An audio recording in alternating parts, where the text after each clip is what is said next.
नमस्कार दोस्तों, स्वागत है आपका आपके अपने यूट्यूब चैनल मन अप स्टोरीज में। दोस्तों, ये नई कहानी जो है चल रही है गरीबी का कहर, और इसका एक पार्ट अपलोड हो चुका है। ये दूसरा पार्ट है। तो चलिए दोस्तों, दूसरे पार्ट को शुरू करते हैं। उसको मैं जी भर के दूध भी ना पिला सकी।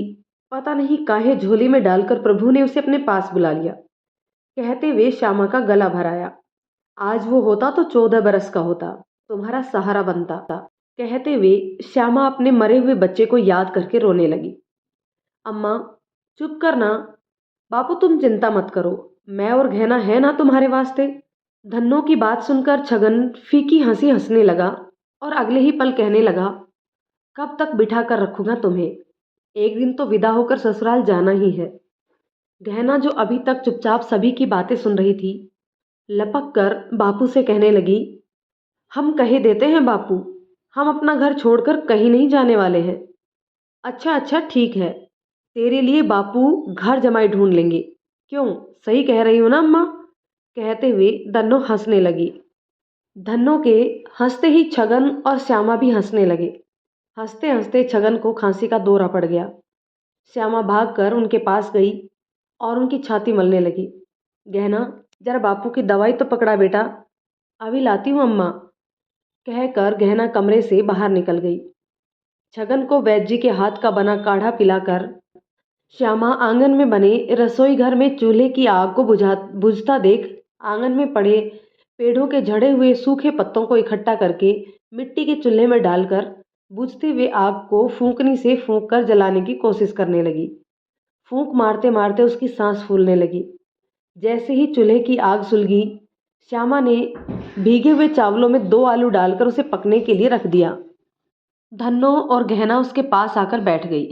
अम्मा, ये ले, खा, बहुत मीठे हैं सिंघाड़े। कहाँ से तोड़ कर लाई है? हैरानी भरे हुए स्वर में श्यामा ने गहना से पूछा। हाय अम्मा, कितनी भोली है तू। तालाब से तोड़ कर लाई हूँ, और कहाँ से? सिंघाड़े कुतरते हुए गहना कहने लगी। नासपिटी, वो तो मैं भी जानूं। सिंघाड़े तालाब में ही उगे, पर किसके तालाब से तोड़ कर लाई है? कहते हुए उसकी पीठ पर एक चपत लगा दी। अम्मा, खाने देना। ले तू भी खा। इस बार तो सिंघाड़े कुछ ज्यादा ही मीठे हैं। सिंघाड़ों को छीलकर माँ के मुंह में डालते हुए गहना कहती है। अम्मा, चोरी करके सिंघाड़े खाने पर उसका स्वाद कुछ ज्यादा ही मीठा हो जाता है। क्यों, सही कह रही हूं ना गहना? तू क्यों जल रही है? खाने का मन है तो खा ले। मेरा कोनो नाम ना लिखा है इस पर। हाय राम, बांस जैसा कद हो गया है तुम दोनों का। कल को सासरे जाना है। एक दूसरे से लड़ना झगड़ना छोड़ दो। हम कहाँ लड़ रहे हैं अम्मा? दोनों एक साथ बोली। अच्छा, ये तो बता किसके तालाब से तोड़कर लाई है? भूप सिंह के तालाब से तोड़कर लाई हूँ अम्मा। भूप सिंह का नाम सुनते ही श्यामा का मुंह खुला का खुला रह गया। धन्नो माँ की आंखों में आंसू देखकर उसके चेहरे की तरफ टकटकी लगाए देखती रही। अम्मा के हाथ को अपने हाथ में लेकर उसे दिलासा देने लगे। अम्मा, उसे दूध पिलाते हुए तो सूख कर कांटा हो गई है। मैं कल बनिए से सत्तू लेकर आऊंगी। लाली को उसे घोल कर पिलाना शुरू कर। 3 साल की हो गई है, अभी तक वो चलना नहीं सीखी है। अम्मा, धन्नो सही कह रही है। अच्छा ठीक है, मुझे तो लगे कि मैं तुम्हारी माँ नहीं, तुम दोनों मेरी माँ हो गई हो। गहना, तू तालाब पर जाना छोड़ दे बिटिया। काहे को जान जोखिम में डालती है? किसी दिन उसके लठैतों ने तुम्हें देख लिया तो बहुत मुश्किल हो जाएगी। अम्मा, तू काहे चिंता करती है? कुछ नहीं होगा मुझे। और मैं अकेली थोड़े ना तालाब में सिंघाड़े निकालती हूँ। बीना, गुड़िया, सोमा, हम सब मिलकर निकालते हैं। और धन्नो हमारी पहरेदारी कर किनारे पर खड़ी रहती है। कहते हुए गहना खीखी करके हंसने लगी। अम्मा देख, तो भात तैयार है तो खाने के लिए डाल दे। बात का रुख बदलते हुए धन्नो अम्मा से कहने लगी। हाँ हाँ, अभी देखती हूँ, कहकर श्यामा चूल्हे पर रखे मिट्टी की हांडी के ऊपर से रखे ढक्कन को हटाकर देखने लगी। साड़ी के किनारे से हांडी चूल्हे से उतारकर नीचे रख दी। धन्नो, जा बिटिया, अंदर से थाली ले आ, तुम दोनों को भात परोस देती हूँ। धन्नो जैसे ही थाली लेने के लिए उठने लगी, गहना उठकर खड़ी हो गई। तू बैठ, मैं लेकर आती हूँ, कहकर गहना अंदर जाकर आले में रखी एक पीतल की थाली उठाने लगी। बर्तनों के खटकने की आवाज़ से छगन की आंख खुल गई और चारपाई पर लेटे हुए छगन गहना से कहने लगा, गहना अम्मा को कह डिबरी में तेल खत्म हो गया है, जरा तेल डालकर उसे जला दे, अंधेरे से मुझे घबराहट होती है। अपने बापू की बात सुनकर गहना ने डिबरी उठाई, उसमें तेल डालकर उसे जलाकर उसी आले में रखते हुए उसकी नजरें दीवार से नहीं हट रही थी। आले की दीवार डिबरी के जलते रहने की वजह से काली हो गई थी। बापू, डिबरी तो जलाकर रख भी दी इस काली भूत दीवार पर, कहते हुए दुपट्टे से अपने हाथ पर लगी काली को पोंछने लगी। तू ना सुधरेगी गहना, कितनी बार कहा है शाम के वक्त भूत प्रेत का नाम ना लिया करे, पर मानती ही नहीं है। तो क्या कहें, तवे जैसी काली हो रखी है दीवार। जब भी डिबरी रखती हूँ पूरे हाथ में कालिख लग जाती है। बापू इस साल दिवाली पर सफेदी करवा दियो। गहना, बापू से पूछ भात तैयार है, बाहर खाएंगे कि यहीं अंदर खाएंगे। गहना को बापू से बातें करते सुन श्यामा आवाज लगाकर पूछने लगी, बापू, अम्मा कह रही है भात तैयार है, ले आऊं? नहीं, भूख नहीं है, तुम लोग खा पी कर सो जाओ, सुबह फिर हाट के लिए निकलना है। काहे भूख नहीं है बापू? लाड करते हुए गहना छगन की चारपाई के पास आकर जमीन पर घुटने टिकाकर बैठ गई। वैद्य जी की दवाई से भूख नहीं लगती है, जी कच्चा सा हो रहा है, तुम खा पी कर सो जाओ, सुबह से हाट पर निकली हो, थक गई होगी। नहीं बापू, कोई थकान नहीं है, हमें तो तरकारी बेचना बहुत अच्छा लगता है और उसमें बहुत मजा आता है। बापू, एक बात पूछे? हाँ पूछ गहना। वो भूप सिंह आज हमारे घर क्यों आए थे? गहना, पहले तो उन्हें काका कहे। बिटिया, उम्र में तो उसे कितने बड़े हैं, वैसे ही हालचाल पूछने चले आए थे। रहने दे बापू, आज तक तो कभी खोज खबर नहीं करी हमारी, यूं अचानक से कैसे हमारा ख्याल आ गया? गहना, थाली लेने का बाजार चली गई है, भूख के मारे पेट में मरोड़ उठ रहे हैं। बाहर आंगन में बैठी धन्नो गहना को आवाज लगाते हुए कहने लगी, जा गहना, धन्नो बुला रही है। छगन ने उसके सिर पर प्यार से हाथ फेरते हुए कहा, आ रहे हैं। कहते हुए गहना झोपड़ी से निकलकर बाहर आंगन में श्यामा और धन्नो के पास आकर बैठ गई। चूल्हा चौका समेट कर श्यामा काली चाय बनाकर छगन के पास आकर बैठ गई। उसे सोया देख चाय का गिलास चारपाई के पाए के पास रख उसे कटोरी से ढक कर रख दिया। कोने में रखे ट्रैंक के ऊपर से चादर उठाकर जमीन पर बिछाकर लेट गई। नींद आंखों से कोसों दूर थी। धन्नो और गहना देखते ही देखते इतनी बड़ी हो गई थी। बाहर आंगन में धन्नो लाली को अपने साथ चारपाई पर लेटा कर सुलाने की कोशिश करने लगी। गहना जमीन पर चटाई बिछाकर आसमान में तारों को देख रही थी। गुड़िया कह रही थी बैसाख में उसका गोना होने वाला है। गहना की आवाज से दुख साफ झलक रहा था। मालूम है, मैंने सुना था जब वो तेरे से बात कर रही थी, पर वो तो मुझसे भी छोटी है। धन्नो, मुझे समझ नहीं आता बापू तेरी शादी की बात कहीं क्यों नहीं चलाते? क्या सारी उम्र हम दोनों हाट में तरकारी बेचते रहेंगे? मुझे शादी नहीं करनी है। और गहना, जहाँ तक बापू की बात है, उनकी हालत क्या तुझसे छुपी है? वैद्य जी के काढ़े ने भी असर करना बंद कर दिया है। खांसी करते हैं तो मुंह से खून आने लगता है। मैं उन्हें छोड़कर कहीं नहीं जाऊंगी। हाँ, तुझे ब्याह करना है तो तेरी बात कल अम्मा से कर लूंगी। नहीं, मुझे हमेशा तेरे साथ रहना है धन्नो, तुझे छोड़कर कहीं नहीं जाना है। कहते हुए गहना रुआसी होने लगी। ऐसा है तो अम्मा से कह देती हूँ कि हम दोनों का ब्याह एक ही घर में कर दे। कहते हुए धन्नो मुंह दबाकर हंसने लगी। अभी शादी के लिए मना कर रही थी और अब ब्याह के नाम पर अब कैसे मुंह में लड्डू फूट रहे हैं। वो तो तेरे साथ रहने के नाम से लड्डू फूट रहे हैं। धन्नो, गुड़िया कह रही थी ससुराल में काम ना करने पर सास गरम चिमटा पीठ पर दाग देती है। अरे नहीं, ऐसा कोई सास नहीं करती है। कसम से धन्नो, मैंने भी उसे यही कहा था। मुझे कहने लगी उसके मामा की लड़की की सास उसके साथ ऐसा ही करती है, बहुत जालिम सास है उसकी। धन्नो, कभी तेरी सास ने तेरे साथ ऐसा किया ना तो मुझे बता दियो, उसकी चुटिया ना काट दी तो मेरा नाम बदल दियो। गहना, चुटिया तो तू तब काटेगी जब मैं ब्याह करूंगी, ना ब्याह होगा और ना सास होगी। अच्छा चल सोने दे, बहुत नींद आ रही है, सुबह फिर हाट पर जाना है। हाय दैया, कैसे बात बदल देती है। क्या ब्याह के लड्डू हजम हो गए हैं?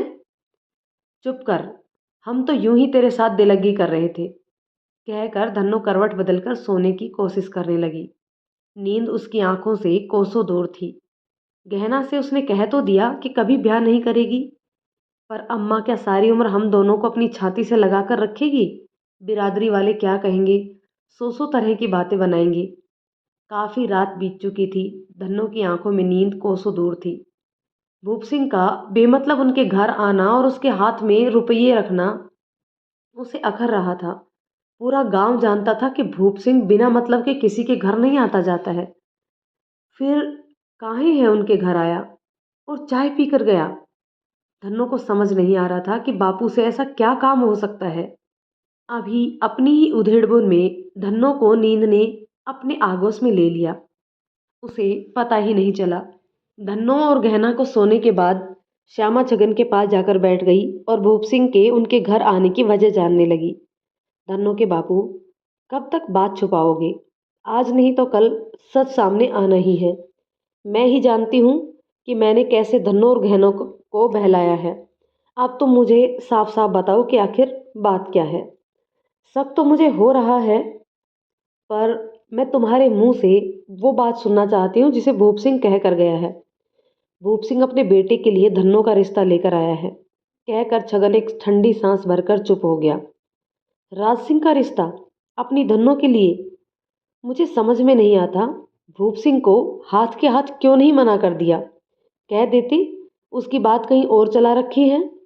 तू बावली हो गई है, ऐसे कैसे उनसे झूठ बोल देता?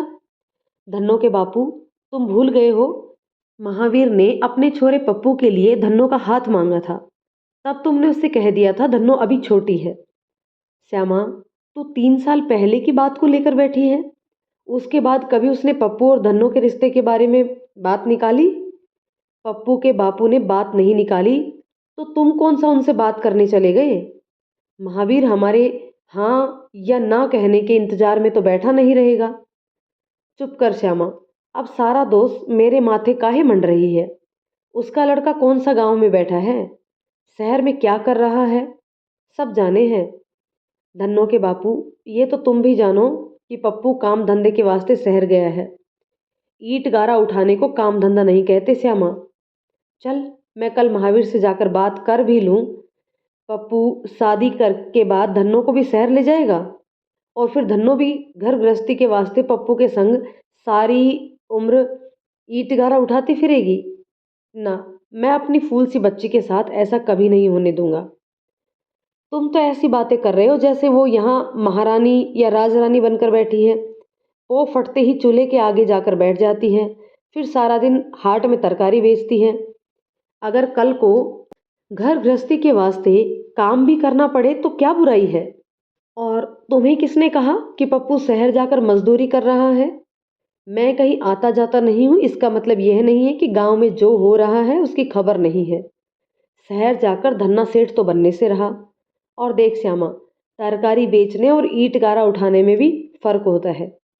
धन्नो के बापू, भूप सिंह की दौलत ने तुम्हारी आंखों पर पट्टी बांध दी है। सारा गांव जानता है कि उसके छोरे को मिर्गी के दौरे पड़ते हैं। कहकर श्यामा फूट फूट कर रोने लगी। चुप कर श्यामा, तेरे रोने की आवाज़ कहीं बच्चों के कानों में ना पड़ जाए। मैंने कौन से मालिक को हामी भर दी है? उनसे कहा है सोच कर बताता हूँ। देख, जब तक तू हाँ नहीं करेगी, मैं धन्नो का रिश्ते के लिए हाँ नहीं करूँगा, चाहे कुछ भी हो जाए। पर एक बात जान ले, नदी में रहकर मगरमच्छ से बैर नहीं ले सकते। आधी रात बीत चुकी थी। माँ की सिसकियों की आवाज़ से धन्नो की नींद खुल गई। चारपाई से उठकर इधर उधर देखने लगी। झोपड़ी के अंदर से माँ बाबूजी की आवाज़ें आ रही थी। किसी बात को लेकर दोनों में बहस हो रही थी। उसे समझ नहीं आ रहा था कि वह अभी के अभी माँ बापू से जाकर बात करे या सुबह होने का इंतजार करे। अभी इसी उधेड़बुन में थी कि श्यामा झोपड़ी से बाहर निकली। धन्नो को यूं बैठे देख उसके पास आकर खड़ी हो गई और प्यार से उसके सिर पर हाथ फेरने लगी। क्या हुआ छोरी, काहे हलकान हो रही है? अम्मा, कहते हुए धन्नो की अपनी बेबसी पर उसकी रुलाई फूट पड़ी। अम्मा, क्या हुआ? तू रो क्यों रही है? बापू तो ठीक है। हाँ, तेरे बापू ठीक हैं, बस उसकी मति मारी गई है। कहकर श्यामा बाहर आंगन में आकर धन्नो के पास चारपाई पर बैठ गई। क्या हुआ अम्मा, इतनी रात को तू बापू से किस बात पर गुस्सा हो रही थी? धन्नो भीतर आ मेरी बच्ची। तभी छगन ने उसकी आवाज सुनकर उसे भीतर बुलाया। आ रहे हैं बापू, कहकर धन्नो भीतर जाकर बापू की चारपाई के कोने में बैठ गई। धन्नो का हाथ पकड़कर छगन धीमी आवाज में बातें करने लगा। बिटिया, मुझे लगता है मेरा समय आ गया है, कहते हुए उसकी सांस उखड़ रही थी। बापू, ऐसा मत कहो, तुमको कुछ हो गया तो हम सब का क्या होगा? बापू कहते हुए धन्नो रो पड़ी। रो काहे रही है? एक दिन तो हमें जाना है। देख धन्नो, जो बात मैं तुझे कह रहा हूँ ध्यान से सुनना बेटा, और सोच समझ कर जवाब देना। तू जानती है आज भूप सिंह हमारे घर आया था? जानते हैं बापू, पर काहे आया था? हम अम्मा से भी पूछ रहे थे, पर उसने कुछ बताया नहीं। तेरी अम्मा को तो पता ही नहीं था ना बेटिया। वो लोग तेरा रिश्ता लेकर आया था। मेरा रिश्ता? किसके लिए? हैरानी से धन्नो बापू से पूछने लगी। हाँ, तेरा रिश्ता, अपने बेटे के लिए। बापू तू ठीक तो है? कैसी बहकी बहकी बातें कर रहा है? पूरा गांव जानता है राज सिंह को मिर्गी के दौरे पड़ते हैं। बिटिया, सुनी सुनाई बातों पर विश्वास नहीं करते हैं। मैंने तेरी माँ से बात की तो मुझसे नाराज होकर गुस्सा होने लगी। बापू, मुझे शादी नहीं करनी है, ना राज सिंह से ना ही किसी और से। मैं तेरे को छोड़कर कहीं नहीं जाऊंगी, कहते हुए धन्नो भी फूट फूट कर रोने लगी। सुन बिटिया, मरने से पहले तेरे हाथ पीले कर दूं तो मेरी आत्मा को शांति मिलेगी। गहना तो अभी छोटी है, इतने बड़े घर में तेरी शादी हो जाएगी तो तू अपनी माँ और बहनों का ध्यान भी रख लेगी। मान रख ले बिटिया मेरी बात का। धन्नो के बापू काहे उसे पट्टी पढ़ा रहे हो? जीते जी तो मैं धन्नो के साथ ये अन्याय नहीं होने दूंगी।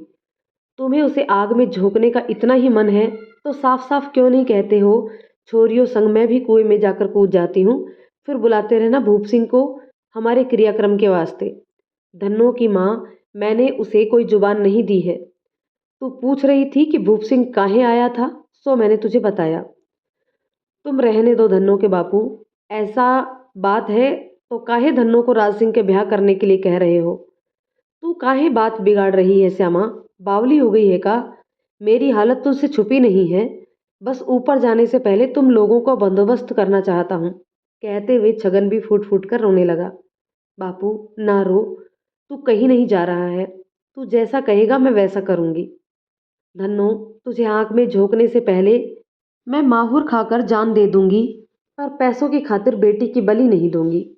तुम कान खोलकर सुन लो धन्नो के बापू, कहकर श्यामा ने छगन को चुप करा दिया। माहौर, कहते हुए छगन बेहोश हो गया। बापू की ऐसी हालत देख धन्नो उसके पैरों के तलों की मालिश करने लगी। अम्मा, काहे दिल जलाने वाली बात करती है, कहते हुए धन्नो की आंखों से गंगा जमुना बहने लगी। झोपड़ी के अंदर से छगन, श्यामा और धन्नो की आती हुई आवाजों से गहना की भी नींद खुल गई। जमीन से उठकर आसमान की तरफ देखने लगी।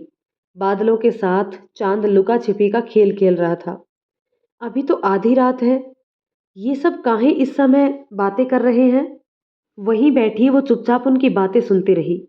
बापू धन्नो को राज सिंह से ब्याह करने के वास्ते कह रहे थे। बापू की बातें सुनकर वो थर थर कांपने लगी। उसने कभी सपने में भी नहीं सोचा था कि बापू उसके साथ ऐसा अन्याय कर सकते हैं। आंखों से आंसुओं झरझर बहते हुए उसके चेहरे को गीला कर रहे थे। अपने दोनों हाथों को जोड़कर मन ही मन वो भगवान से प्रार्थना करने लगी कि धन्नो, बापू की बात मत मानिए। सारी उम्र हाट में सब्जियां बेचकर हम अपना जीवन व्यतीत कर लेंगे, पर बापू की बात मत मानियो। उसी समय रोती हुई धन्नो झोपड़ी से बाहर आकर चारपाई पर बैठ गई और गहना को सामने देख बिलख बिलख कर रोने लगी। गहना उसके पास आकर वहीं बैठ गई और अपने हाथों से उसके आंसुओं को पोंछते हुए कहने लगी, धन्नो, बापू की बात मत मानियो। कहते उसकी खुद की भी रुलाई फूट गई और दोनों बहनें एक दूसरे के गले लगकर रोने लगी। हमारा भविष्य तो तय है गहना, पर तेरे साथ अन्याय नहीं होने देंगे, गहना के गले लगे हुए धन्नो उससे कहने लगी। भविष्य किसके लिए क्या लेकर आने वाला है वो दोनों नहीं जानती थी, दोनों बहनें एक दूसरे के गले लगे तब तक रोती रही जब तक आसमान की सुरमई रंग में केसर का रंग लिए हल्की हल्की लालिमा छाने लगी थी। पो फटते ही धन्नो उठकर चूल्हे में आग जलाकर सबके लिए रोटियां सेकने लगी। गहना देर रात तक जागने के कारण अभी लाली के साथ चारपाई पर सो रही थी। श्यामा भी अभी झोपड़ी के अंदर ही थी।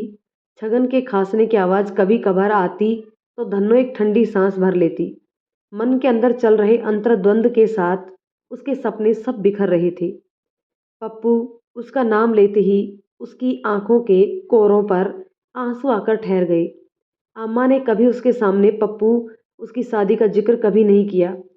आज यूं अचानक से माँ का बापू से उसकी और पप्पू की बात करना उसे हैरान कर रहा था। पप्पू और वो बचपन में इकट्ठे खेलते हुए बड़े हुए। 5 साल पहले बापू ने बीमारी के चलते भूप सिंह के खेतों पर जाना बंद कर दिया था।